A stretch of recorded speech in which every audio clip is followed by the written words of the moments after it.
Hey guys, it's Matt and Louis.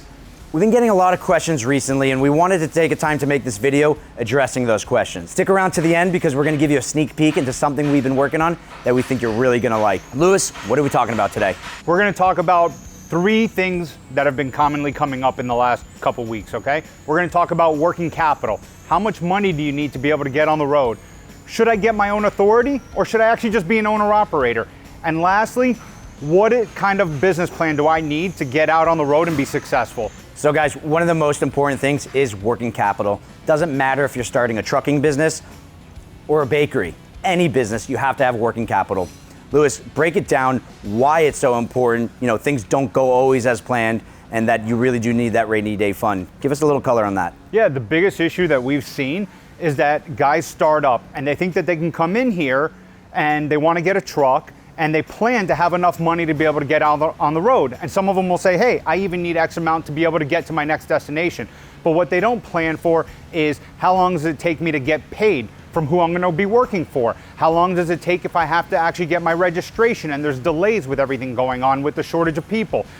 They don't know how much money is needed. And then what happens is it becomes a snowball effect. They have their next insurance payment already starts coming due. They have their next lease payment coming due, and they have other business expenses. So being able to plan on the front end and know how much money you should have set aside and having a sufficient reserve is something that's just very important. And we try to drive that home to all the guys before they leave here. Yeah, and the worst thing that we hear, I mean, I got enough money to get on the road. I just need everything to go perfect for 6 months and then I'll have a big enough reserve and moving forward.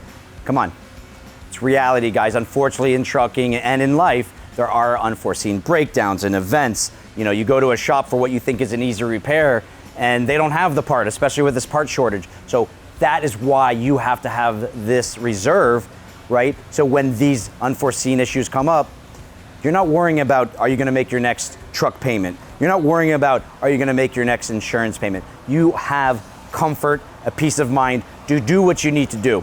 But when you're running really tight, it can go real fast and it's very scary stuff. So make sure you have enough reserve. We typically recommend at least, guys, I mean at least 3-4 months of your operating costs in reserve, right? That would include, and not limited to, right? So what do we got in there? Truck payments, insurance payments, you know, are you paying a driver a salary? You're setting aside a reserve for escrow for maintenance, you know, all of those things and so much more. And we can go into more detail, but make sure that you have at least 3 months of operating expenses in your bank. Another big question we get, should I get my authority or should I just go run for a company and see what happens?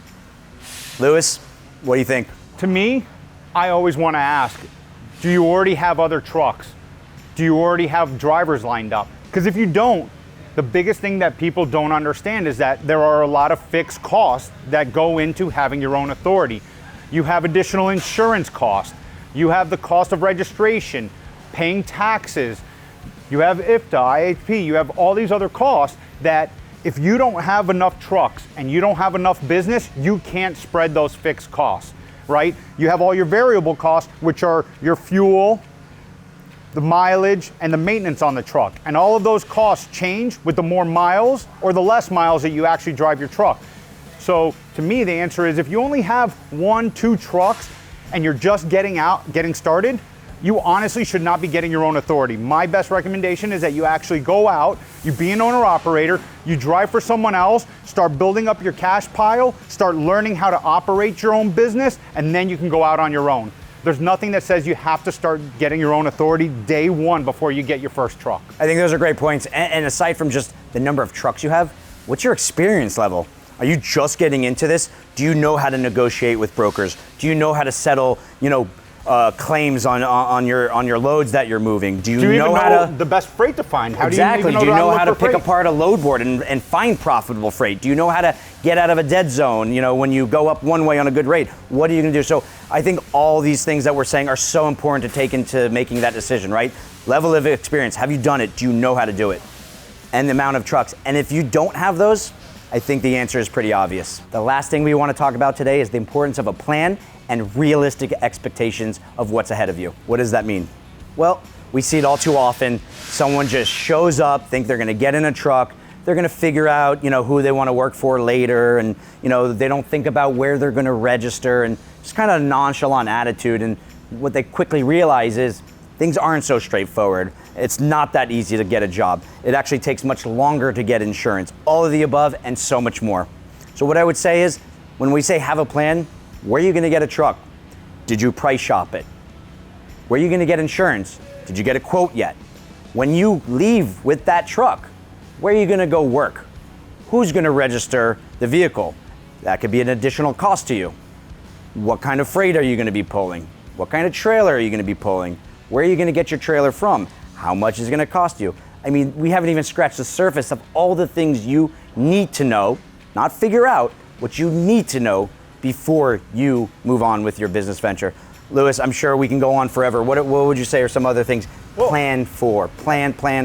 It is all about planning. And to take everything you just said, once you actually figure out what type of freight you're gonna haul, right? Because do you need a flatbed? Do you need a refrigerated unit? Do you actually need a dry van? Once you know all of that stuff, you actually have to know what are all the costs. The number one thing that you need to figure out after you've made all these determinations is that you need to say, hey, here is what my financial business plan is gonna look like. You have to know, here are all my costs. Kind of like we talked about with reserves. You need to know, separate from whether you're gonna be profitable or not, or how much freight revenue per day you actually need to be earning, or what you need to be doing, or how much downtime you can have. You actually need to know what your cash flow situation is. A lot of people don't realize that just because you're profitable, you can run into a cash flow situation. If you don't know who you're working for, what their payment terms are, if there's deductions, how all of that works, it's really endless. It's endless. You will wind up getting caught, being in a pinch, and you could be making money and you don't even know it. Now, even though we say it's endless, there is plenty you can do to be ahead of it, right? So when we talk about a plan, a lot of that is expectations, right? Have realistic expectations. Don't think you're just gonna figure it out on the fly. You won't, and it's gonna be a very expensive lesson.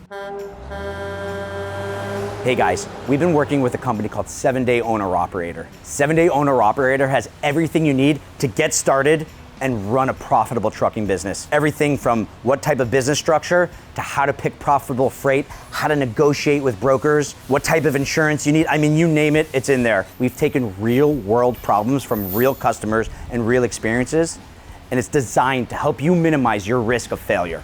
If any of this sounds like something you need or want, then let us know. Leave a comment below. Tell us you're interested. We're gonna fire you off a coupon code. Let us know what you think. Remember, we built this with you in mind.